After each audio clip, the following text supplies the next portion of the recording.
नमस्कार दोस्तों, एक बार फिर से मैं कवि संतोष चैनल पर आप सभी देशवासियों का हार्दिक स्वागत वंदन करता हूं और बड़ी खुशी के साथ आप लोगों से एक बात साझा करना चाह रहा हूं कि आज देखिए ऑफिस जैसे एरिया में बैठा हूं और जनपद जौनपुर से जब मैं निकला संत कबीर नगर के लिए, तो संत कबीर नगर में ही हूं, समझिए संत कबीर नगर में हूं और फेसबुक से मैं आपको जानता हूं। मेरी पहचान आपसे फेसबुक पर हुई थी लगभग 5 साल पहले।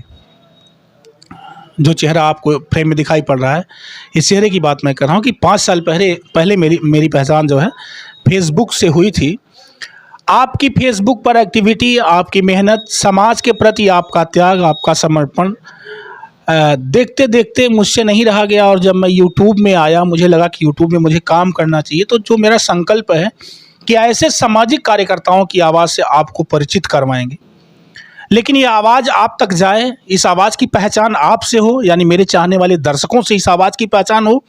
उसके पहले बताना चाहते हैं, कभी मालती चौहान के साथ जो घटना घटी थी, उस घटना पर आपकी आवाज़ लगभग 20 से 25 लाख लोगों ने सुनी है।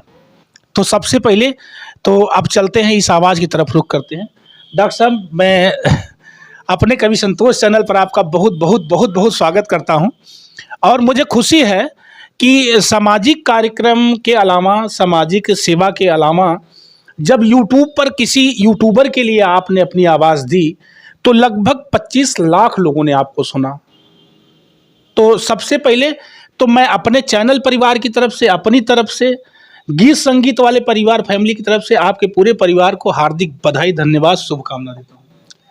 बहुत बहुत धन्यवाद आदरणीय कवि जी। लगभग 100 किलोमीटर की दूरी से चल करके आज आपने जो प्यार दुलार, अपना स्नेह देने के लिए यहाँ पर आप पधारे हैं। सबसे पहले तो ये जो आप जी का चैनल है कवि संतोष चैनल, कवि संतोष चैनल पर देखने वाले जो भी हमारे साथी हैं, उन सभी पिता तुल्य बुजुर्ग माताओं, बहनों, भाइयों, बहनों को हम तहे दिल से शुक्रिया अदा करने के साथ साथ प्रणाम करते हैं। और सबसे पहले तो प्रणाम आपको बनता है, इसलिए बनता है क्योंकि आपने जो एक तरीके से हम कहते आए सोशल मीडिया पे कि आप मेरे बड़े भाई हैं, और आज यहाँ मिल करके जो बड़े भाई की तरह से आपने मुझे स्नेह दिया है, प्यार दुलार दिया है, आशीर्वाद दिया है, इसके लिए हम आजीवन आभारी रहेंगे। बड़ा अच्छा लगा। और अभी आपने जो पूछा कि ये यूट्यूबर के लिए या मालती चौहान के लिए, तो पहली चीज़ तो हम कोई आवाज़ देने वाले हैं नहीं, हमारे पास ऐसा कुछ है नहीं। जो सच्चाई है, जो हकीकत है, उसी को कह सकते हैं। ये तो सुनने वाले श्रोता हैं, इनको जो बातें अच्छी लगती है, जो सच्चाई होती है, उसे वायरल कर देते हैं। तो वही चीज़ें हमने कहा था और आज लगभग 2 मिलियन से अधिक लोगों ने उसे देखा, पसंद किया। तो हम आपका बहुत बहुत धन्यवाद ज्ञापित करते हैं और साथ ही साथ सभी से निवेदन भी करते हैं कि आप भैया जी के अभी बात और होनी है डॉक्टर साहब। मुझे लगता है कि शॉर्ट बतिया करके ख़त्म करना चाहते हैं। मैं आपसे बतियाने सिर्फ आया हूँ और मुझे खुशी है कि ऐसे सामाजिक कार्यकर्ता की आवाज़ जब उठती है तो कुछ नया देती है युवाओं में। तो युवा जो समाज में कुछ करना चाहते हैं, ऐसे युवाओं के लिए कुछ नया देती है। डॉक्टर साहब, मुझे खुशी है कि जो मेहनत आप कर रहे हैं, जो परिश्रम आप कर रहे हैं, जिस लहजे में आप बात करते हैं लोगों से, मैंने 2-3 वीडियोज़ में भी आपको देखा, लगातार आपके चैनल से भी मैंने आपको सुनना शुरू किया, तो मुझे अच्छा लगा कि डॉक्टर साहब की आवाज़, डॉक्टर साहब की सोच, डॉक्टर साहब की जो थिंकिंग है, ये दुनिया के सामने जानी चाहिए। मुझे अच्छा लगा, तो उस अच्छाई के लिए मैं बधाई दे रहा हूँ। चलते हैं, थोड़ी सी बात करते हैं कि अगर आपने, जैसे जब आपकी आवाज़ 2 मिलियन लोगों तक गई, 3 मिलियन लोगों तक, 2.5 मिलियन लोगों तक पहुंची जो आवाज़ चैनलों से, यूट्यूब चैनलों से, उसके बाद आपने क्या एहसास किया? क्या लगा कि हाँ यार, आपको सुनने वाले हैं इस दुनिया में? देखिए कवि जी, जब कोविड का समय था जी, तो उसके पहले से ही जो हमारा बचपन था, कोविड के समय में उसको हमने अपने कर्म रूप में भी ढाला था। जी, तो बचपन से ही हमें सिखाया गया था कि देखिए, कर्म करने वाला बोलता नहीं, जी, और अगर किसी की भलाई करनी है तो वो भलाई समझ के नहीं करना है, उसे सेवा समझ के करना है। जी, हमारा जन्म इस धरती पर इस मानवता के लिए सेवा करने के लिए हुआ है। जी, जी, तो जो सेवा करता है वो बोलता नहीं है, उसके हाथ बोलते हैं। और वो भी अगर किसी की सेवा करनी है तो एक हाथ से सेवा करो, एक हाथ से उसके लिए कुछ करो, तो दूसरे हाथ को पता ना चले। कोविड का समय आया तो हम सभी लोगों ने मिलकर, तमाम हमारे साथी रहे, जो तमाम संस्थाओं के लोग रहे, सभी के साथ सहयोग से मिल करके, चाहे वो राशन वितरण का घर घर का कार्यक्रम रहा हो, या फिर वो भोजन बना करके प्रवासी मजदूरों को खिलाने का काम रहा हो, पानी पिलाने का रहा हो, प्याऊ की व्यवस्था रही हो, या जब कोविड-19 में ऑक्सीजन की कमी हुई, तो उस ऑक्सीजन के कमी के समय में हम लोगों ने लगभग 20 से 25 ऑक्सीजन सिलेंडर इकट्ठा किए थे लोगों से मांग के। जो डॉक्टर अपने घर से निकल के क्लिनिक तक नहीं जाना चाह रहे थे, तो उनके ऑक्सीजन सिलेंडर को हम लोग मांग लेते थे चंदा लगा करके, और लोगों से कुछ अपने पैसे, अपने पास जो पैसे बचे थे उस समय इतने, जब कभी घाट पे चले जाते थे नदी के किनारे, तो लगता था कि दुनिया का एक हिस्सा उठ करके यही घाट पे पड़ा है। तो ऐसा लगता था कि हो सकता है कहीं आज या कल मेरा भी इसमें एक नंबर ना हो जाए, तो ये जो पैसा हमने कमा रखा है ये कहीं न कहीं इनकी सेवा में लग जाए। तो ये सारी चीज़ें करने के बाद आप जैसे लोगों की नज़रें पड़ी, और कभी जब बोलने का अवसर मिला तो हमने सिर्फ वही कहा जो अभी तक किया है, और जो किया है वही कहा जाए तो बेहतर होता है। जो हम नहीं किए हैं वो कहना मुझे लगता है बेईमानी होगी। तो जो कर्म है, जो ज्ञान है, वो हमारे शब्दों में ना रह करके हमारे कर्मों में हो। हम कर्म को विशेष प्रधानता देते हैं। यही जो है हम चाहते हैं कि जो बातें हैं वो जो किया जाए वही कहा जाए। तो अभी तक तो यही हमें बचपन से संस्कार मिला कि अपने काम को करते जाओ। अब ये तो सोशल मीडिया का ज़माना है, आप जैसे लोग देख लेते हैं, नहीं तो आज तो राजनीतिक जो दौर चल रहा है, जुमले का दौर वैसे भी चल रहा है। फिलहाल राजनीतिक तो हम है नहीं। वो ठीक है, राजनीतिक आप नहीं है। और मैं चाहूँगा, चूँकि जब जो आदमी सामाजिक है, जो समाज में सेवाएं दे रहा है, निश्चित तौर पर वो सारे पहलुओं को छूना चाहता है या छुए रखता है, कहे ना कहे। वो राजनीति को भी छूता है, अर्थ को भी छूता है, धर्म को भी छूता है, समाज को भी छूता है। तो जो सामाजिक सेवा में पूरी तरह से अगर रत है, तो वो समझिए सारी व्यवस्थाओं को छू रहा है। तो राजनीति को आपने कहाँ से कितना छुआ, अभी इस पे भी चर्चा करेंगे, लेकिन आप वाली पहले हो जाए। मुझे सुनने में अच्छा लग रहा है जो आप कह रहे हैं। क्योंकि देखिए, संत साहित्य और सद्गुरु ये तीनों समाज के लिए दर्पण का काम करते हैं। जी जी। अगर किसी को अपने जीवन का दर्पण देखना है, अपने जीवन के को निहारना है कि मैं कितना हूँ, कैसा हूँ, मेरे चेहरे पर कालिख कहाँ लगी है और मुझे कैसा बनना चाहिए। अगर इस तरीके से किसी को अपने आप को परखना है, जांचना है, देखना है, तो वो संत के साथ या तो किसी के पास बैठे, जो संत वास्तव में संत हो, जिसका स्वभाव, जिसकी बाणी, जिसका ज्ञान, जिसके कर्म संतों जैसे हो, या फिर वो किसी ऐसे सद्गुरु महापुरुष के चरणों में जाए, जहाँ पर जाने के बाद जिन सद्गुरु के बारे में तमाम संतों ने बताया, कबीर साहब ने बताया कि सद्गुरु की महिमा अनंत अनंत किया उपकार, लोचन अनंत उघाड़ियाँ अनंत दिखावनहार, यानी जो अनंत से मिला दे। अनंत क्या है? परमात्मा है, ईश्वर है, यानी कि ऐसे अनंत के साथ जो मिला दे। और इसके अलावा जो साहित्य हैं, चाहे वो हिंदू धर्म के ग्रंथ हो, चाहे इस्लाम के हो, चाहे बौद्ध के हों, सिख के हों, ईसाई के हों, आज जो कि क्रिसमस डे है, तो चाहे वो बाइबल हो, ये सारे ग्रंथों को अपनी की कसौटी पर अपने जीवन को उतारे। अगर उसके जीवन अच्छा, उसका जीवन खरा उतरता है, उसका जीवन उन ग्रंथों के मुताबिक जा रहा है, उन संतों सद्गुरु की बाणी के मुताबिक जा रहा है, तब तो ये समझ लीजिए कि उसका जीवन आदमी वाला है। नहीं तो फिर मुझे नहीं लगता है कि खुद को कोई समाज सेवी, राजनैतिक या धार्मिक, या मैं तो समझता हूँ अपने आप को आदमी ही नहीं कहा जा सकता है। क्योंकि निद्रा भोजन भोग भय ये परस पुरुष समान, ज्ञान अधिक एक नरन में ज्ञान बिना पशु जान। तो अगर वो ज्ञान नहीं है और ज्ञान के अकॉर्डिंग कर्म नहीं है, तो मुझे नहीं लगता है कि अपने आप को आदमी कहा जा सकता है या अपने आप को इंसान कहा जा सकता है। तो इंसान बनने के लिए सबसे पहले तो संत साहित्य और सद्गुरु के अनुसार, वचनों के अनुसार, कथनों के अनुसार अपने जीवन को चलना होगा, करना होगा। अब उन चीज़ों को अगर हम अपने जीवन में कर्म रूप में ढाल लेते हैं तो अच्छी बात है। तो आज जो आपने सवाल किया कि हमें किस तरीके से करना चाहिए, रहना चाहिए, तो यही सारी चीज़ें हैं जो है आपके सामने हैं।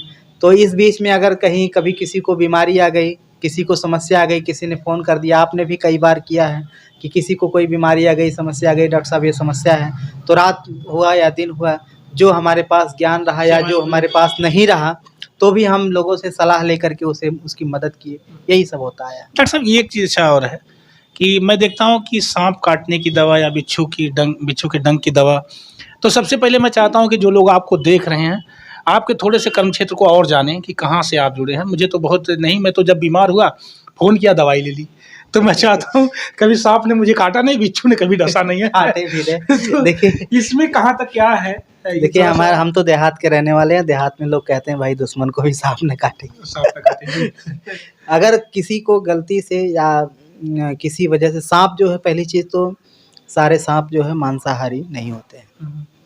38,000 से भी अधिक प्रजातियां हैं सांप की, और सांप को कुल मिलाकर के 4 भागों में देखा जाता है, जिसको कोबरा, करैत, वाइपर और रसल्स वाइपर के नाम से यहाँ जाना जाता है। जिसमें रसल्स वाइपर पॉइंट में 1% मैक्सिमम 1% मिलते हैं, वाइपर मिल जाते हैं।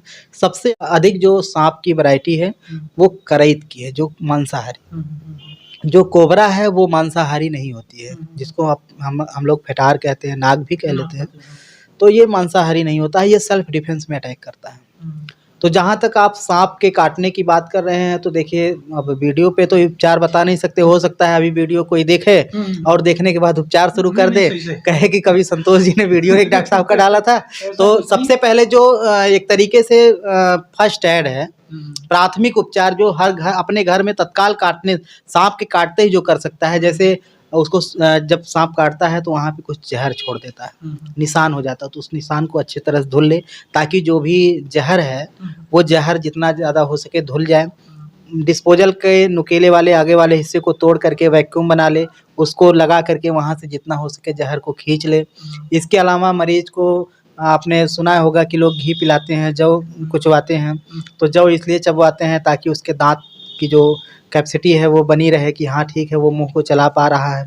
घी पिलाने से जो इम्यूनिटी पावर है, यानी रोग प्रतिरोधक क्षमता है या सांप से लड़ने की क्षमता है, हार्ट अटैक नहीं। देखिए न्यूरोटॉक्सी, हीमोटॉक्सी, दो ये बहुत बड़ा चैप्टर है। कभी किसी दिन वीडियो में मुलाकात होगी तो इसके लिए एक अलग वीडियो स्पेशल स्नैक बाइट का बनाएंगे। तो ये हीमोटॉक्सी और न्यूरोटॉक्सी है। तो सबसे पहले किसी किसी को हीमोटॉक्सी होता है, किसी किसी को न्यूरोटॉक्सी होता है। इन दोनों से बचने के लिए लोग घी और काली मिर्च खिलाते हैं। काली मिर्च इसलिए खिलाते हैं ताकि नींद ना आए। नींद, किसी को भी सांप काटता है तो सबसे पहला काम उसको धुलना है, साफ करना है, और जिस जगह पे काटना है उस जगह से ऊपर 2-3 जगह अच्छी तरह से बांध देना है। इतना बढ़िया से बांधना है कि सर्कुलेशन उधर का कम हो जाए, ऊपर सर्कुलेशन ना आए। और दूसरी चीज़, काली मिर्च इसलिए खिलाते हैं ताकि नींद ना आए। घी इसलिए पिलाते हैं ताकि हार्ट अटैक ना आए। यही सारी चीज़ें हैं। बाकी आमतौर पे जैसे कोई स्टेरॉयड इंजेक्शन वगैरह दे सकते हैं। हाँ, बहुत ट्रीटमेंट, लेकिन उसका ट्रीटमेंट जो है वो एंटी विनम है, एंटी स्नैक विनम है। बिना झाड़ फूँक के चक्कर में पड़े तत्काल मरीज को उस स्थान पे पहुंचाया जाए जहाँ पे सांप के काटने का वैक्सीन उपलब्ध है। यही उसका इलाज है, बाकी और कोई इलाज नहीं है। उसको बिना देरी किए ये प्राथमिक चिकित्सा स्टेरॉयड देते हुए या सिम्टोमेटिक ट्रीटमेंट रास्ते में देते हुए, अगर कोई डॉक्टर है हमारी इस वीडियो को देख रहे हैं, कोई दिक्कत नहीं, आप symptomatic treatment, anti allergic treatment आप दे सकते हैं। एंटी एलर्जिक सिम्टोमेटिक ट्रीटमेंट देते हुए पेशेंट को CSC या PSC या जहाँ पे भी एंटी वेनम अवेलेबल है वहाँ पहुँचा सकते हैं। यही कर सकते हैं। सुन लिया आप लोगों ने कि सांप काटने की दवा, बिच्छू डंक लगाता है। तो ऐसे डॉक्टर साहब के यहाँ एक बड़ा बहुत फेमस पूरे पूर्वांचल में, आप अभी सांप की बात रही, बिच्छू की जो बात है, बिच्छू का तो ट्रीटमेंट बता सकते हैं। आपके गांव में आप, चूंकि ये वीडियो अगर आपने आधा तक देख लिया है, आगे भी देखिएगा और हो सकता है 1-2 चीज़ें बताएंगे, काम की चीज़ हो।